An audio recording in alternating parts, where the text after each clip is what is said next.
Assalamualaikum warahmatullahi wabarakatuh. Saya akan mempresentasikan tentang sistem informasi point of sale berbasis web untuk coffee shop. Sebelumnya perkenalkan saya, nama saya Mizani PHK dengan NIM 2502017. Terus untuk pertama itu ada gambaran umum sistem. Sistem informasi pos berbasis web dirancang untuk mendukung operasional harian coffee shop secara cepat, akurat, dan terintegrasi, mencakup transaksi penjualan, stok bahan, terus data supplier, pelanggan, dan hingga bisnis otomatis. Nah, di sini ada 4 aktor di mana administrasi, manajemen, terus kasir, terus barista. Nah, kenapa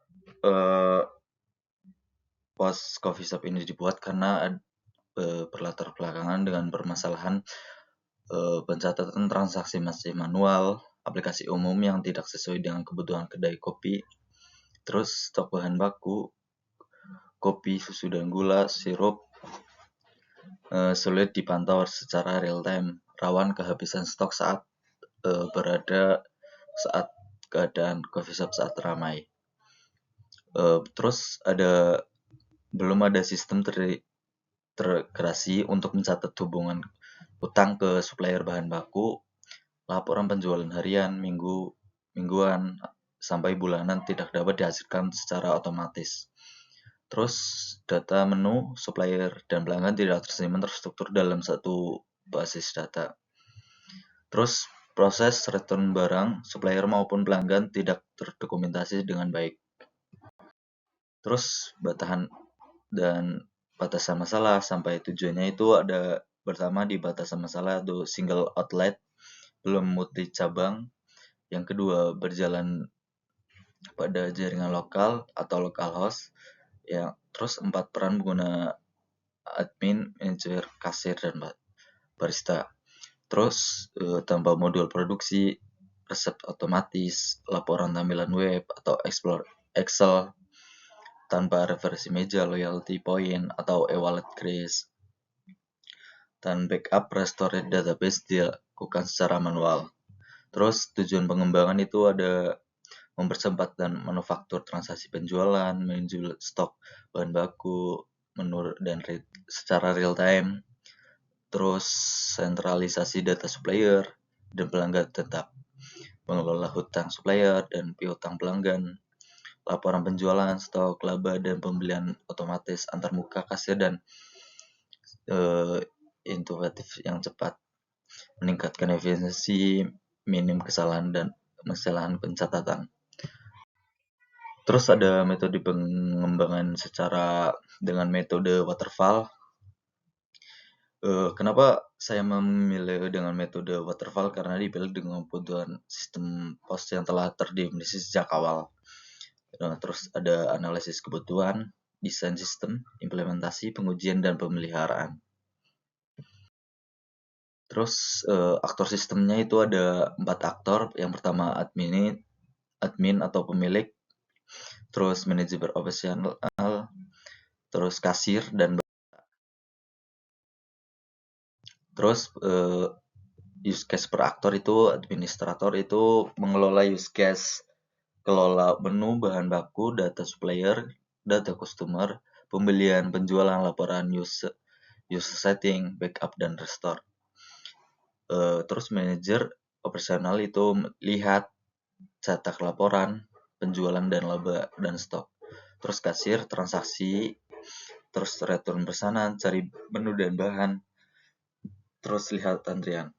Nah, aktor barista use case utamanya itu lihat antrian pesanan, update status pesanan.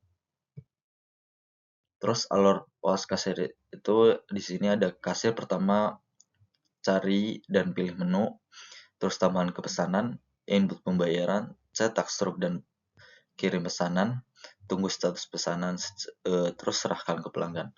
Yang kedua itu ada barista, pesanan masuk, antrian, update sedang diproses, update sedang diambil, terus notifikasi ke kasir. Terus alur pengelolaan penjualan dan pembelian, dua proses memiliki pola serupa: hitung total, cetak status lunas, update stok. Ya, kelola penjualan, pilih customer, input barang atau item, terus hitung total penjualan, lunas atau tidak, catat piutang pelanggar, kurang stok bahan, terus simpan dan cek nota. Terus kelola pembelian bahan baku itu ada pilih supplier, input item bahan baku, jumlah harga beli, terus hitung total pembelian, lunas tidak, cetak piutang supplier, update stok bahan baku, dan simpan dan cetak nota. Terus interaksi antar project itu square diagramnya itu ada di login system, transaksi post currency, dan update status pesanan. Nah, entity relationship diagramnya itu ada 10. Yang pertama supplier, user, customer, pembelian, penjualan, detail, bahan baku, antrian pesanan, dan menu. Terus glass diagramnya di sini ada user, admin, manajer, kasir, dan barista, transaksi, menu, bahan baku, dan antrian pesanan. Terus implementasi basis datanya ada di insight pemulihan basis data, sempat kehilangan data secara tidak sengaja pada tahap pemeliharaan seluruh sistem, dibangun ulang menggunakan script ED, PHP design. Nah, cara mengulang itu bahan baku, bahan PHP admin. Terus ada 12 tabel data. Di sini ada user, customer, menu, detail pembelian, detail penjualan, return penjualan, supplier, bahan baku, pembelian, penjualan, antrian pesanan, dan return pembelian. Terus penutup, kesimpulannya sistem post pervasive ini dirancang menggunakan metode waterfall dari analisis kebutuhan hingga pemeliharaan rancangan UML, use case, activity, use sequence, ERD, kelas diagram, dan menggunakan alur bisnis struktur dan secara menyeluruh basis data yang sempat hilang menggunakan SQL konsisten dan dengan ERD dan telah diverifikasi melalui PHP MyAdmin Design. Terus saran pengembangannya menambahkan mekanisme backup otomatis terjadwal untuk mencegah kehilangan data. Yang kedua adalah mempertimbangkan migrasi ke basis data cloud jika dikembangkan multi-outlet. Yang ketiga dan yang terakhir itu ada melakukan pengujian keamanan dan khususnya hosting password dan validasi input sebelum produksi.